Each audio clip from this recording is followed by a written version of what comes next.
स्वागत आपका। मैं आपसे जानना चाहता हूं, आप तो उत्तर प्रदेश के विभिन्न जनपदों का इस समय ट्रेवल करके लौटे हैं। आप क्या पाते हैं कि ये जातियों की लड़ाइयां हो रही हैं ग्राउंड पे, जाति ही प्रधान है पॉलिटिकल पार्टीज के लिए, और किस जाति का किधर आपको झुकाव अधिक दिखा? ब्रजेश जी, जब चुनाव आते हैं तो पश्चिमी उत्तर प्रदेश में कई सारी चुनौतियां पहले भी बीजेपी के सामने आई। सबसे बड़ा मामला किसान आंदोलन का रहा, जिसमें पंजाब से लेके हरियाणा, उत्तर प्रदेश, राजस्थान, तमाम सारे प्रदेशों के लोग रहे और बहुत लंबा आंदोलन चला। उसके बावजूद भाजपा पश्चिमी उत्तर प्रदेश में जीतने में कामयाब रही। अब फिर एक चुनाव आया लोकसभा का, क्षत्रियों की एक विरोध के स्वर सुनाई पड़े, पंचायतें शुरू हो गई, गुजरात से लेकर राजस्थान, उत्तर प्रदेश तक। और अब ये कितना नुकसान पहुंचा पाएंगी ये चुनाव परिणाम बताएगा।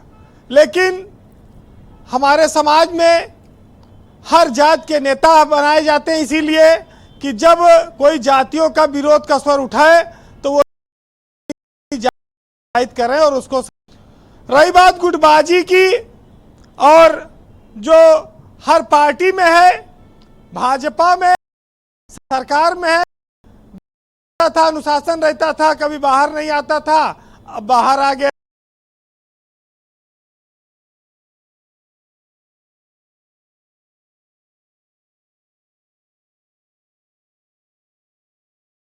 मुटाव, गुटबाजी, और भाजपा में इसको दबाए रहते हैं क्योंकि उनके पास सत्ता है दोनों जगह, और उनके यहाँ भाई सत्ता में रह के ज़्यादा बोलोगे किनारे कर दिए जाओगे।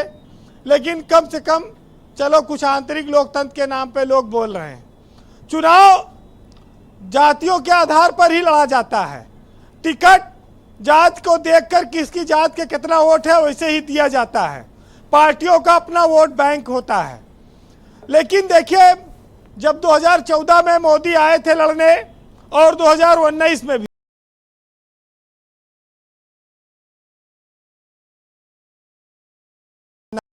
है,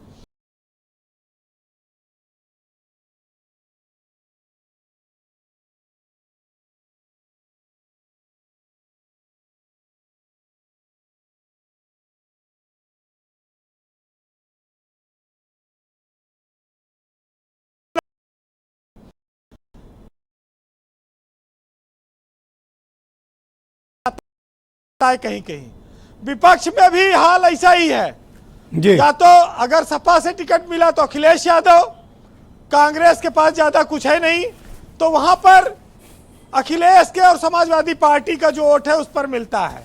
कुछ प्रत्याशी अपनी जात का खींच लेता है। ये लड़ाई देखिए ऐसे ही चलेगी। लेकिन जो भाजपा ये कहती है कि हम 80 में 80 जीतेंगे, तो ये बात तो देखिए, जो राजनीति के बैठे हुए लोग हैं, जहां ये सुन रहे लोग, 80 में 80 जीतना एक तरह से कहा जाए इतना उत्तर प्रदेश में आज तक कभी हुआ नहीं। बीजेपी अधिकतम सीटें जीतेगी, ये बात सही है। अब वो कितना जीतेगी? और इस बार मायावती ने जो टिकट बांटे हैं वो खाली सपा को ही नहीं परेशान कर रहे हैं, भाजपा को भी तो कर रहे हैं, बस सपा थोड़ा ज्यादा कर रहे हैं। आज डिम्पल यादव की मैनपुरी सीट पर साक्य को बदलकर मायावती ने यादव एक वहां पर उतार दिया है कैंडिडेट। तो वो स्वाभाविक है कि वो समाजवादी का वोट काटेगा। लेकिन कितना वोट काटेगा? 1000, 2000, 10-20 हजार, 50,000, ये चुनाव परिणाम बताएंगे। तो इस तरह के तो मायावती का जो टिकट वितरण है इस बार, उनकी माया अपरंपार है, और उस पार पाना इस बार में नहीं आ रहा है। नहीं, इस बार तो मैंने देखा चौतरफा बैटिंग कर रही है, जिधर जो मिला वो उसी पर अटैक।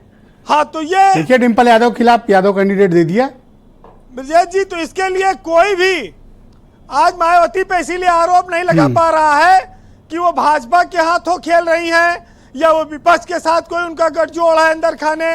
मायावती अपना एक स्वतंत्रता पूर्वक निर्णय ले रही हैं।